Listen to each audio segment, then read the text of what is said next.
Welcome to Ron's Garage, April 1st. And no, this isn't an April Fool's video, because for me, every day is every day is April Fool's, and I'm usually the fool. So, okay, bought something, got something, need to share it with you. This was something I was looking for. I don't think the seller knew what it was. The description was kind of vague, but I had my fingers crossed. So here, let's take a look at what came in today. All right, here we are. I already unboxed it. So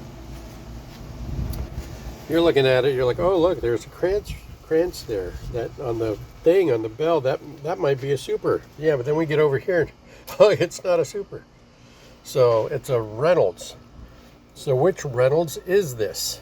This is the Contempora.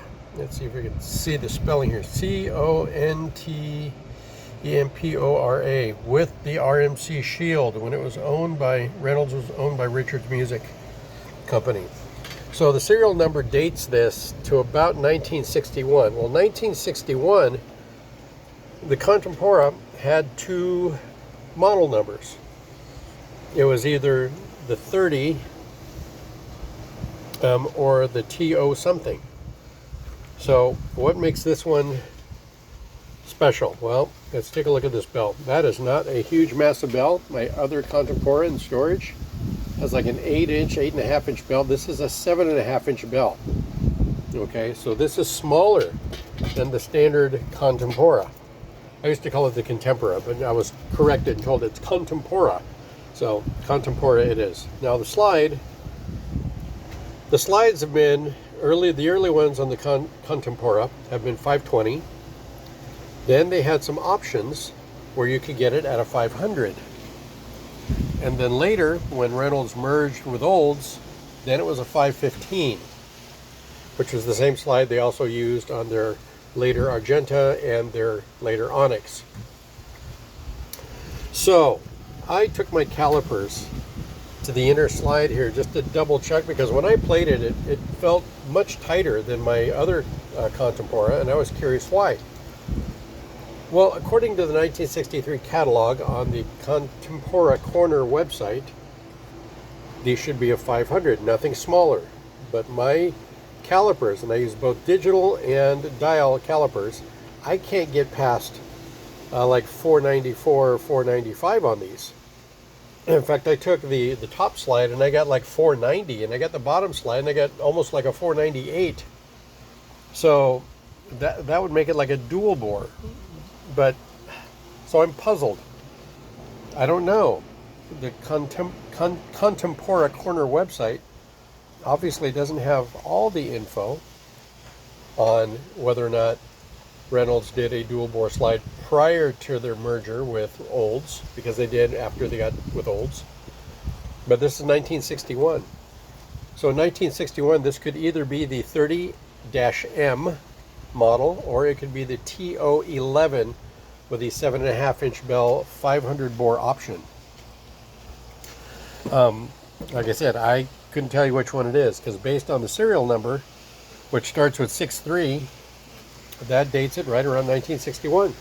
And it's got the RMC shield on it, which is around 1961.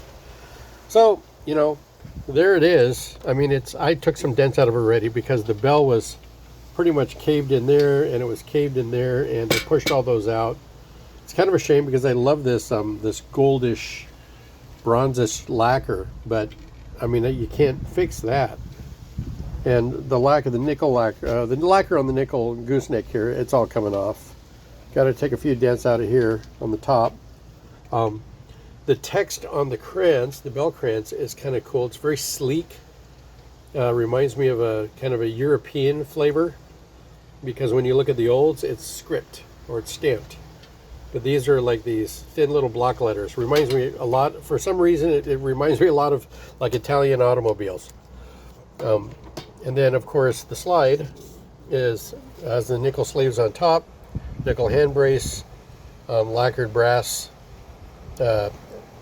accents and appointments up here. And then, of course, it's brass all the way down to the bottom. So, again, I believe this is going to be a matter of finding the right mouthpiece for this horn, because I tried a couple. I tried a larger one and that didn't feel right to me. I tried a smaller one and that was kind of okay. The one that kind of landed somewhere where I was comfortable was a Vincent Bach 8. My Dennis Wick 6BS didn't feel that great. My Bach 11 didn't feel that great. 7 didn't feel that great. Tried a Holton 12C. No, Yamaha 48. What is it? The 48 M or something. It's the deep cup. 48B, 48D. So it needs something kind of small, but not too small, because something big is just kind of bizarre. Now it's very nice in the lower register below D, but when I get above D and I get into high register, it seems to push back on me with the smaller mouthpieces. So, and again, it's a Reynolds, so it's a very heavy walled horn, but it sure is beautiful. I really, really, really love how they decorated it with the brass in various sections and the nickel. And it's very nice. And the case is actually pretty good. I mean, it reminds me a lot of a Bach case. But you can see right here, it says Reynolds. So, anyway, so that's my share for the day. 1961 Reynolds Contempora, 7.5-inch bell. Not quite 500 bore inner tubes. Like mid 490s, actually, is what I'm finding. But, no, this is going to be a fun one. This is going to go nice. So this is the one I was actually looking for. I'm probably going to take my other Contempora with a larger bell on it, and probably the larger, I think it's a 520 or a 515 bore. And I'll put that one up for sale because I only need one of these. And those are two very different horns. And I played the other one. It's kind of weird for me, you know. But again, I'm an amateur player and I kind of suck. So trying to get an accurate feel on a horn is elusive to those of us who are just hobbyists. Anyway, signing out. I hope you enjoyed this episode of the unboxing of a 1961 Reynolds Contempora 7.5-inch bell, almost 500 bore. Bye-bye.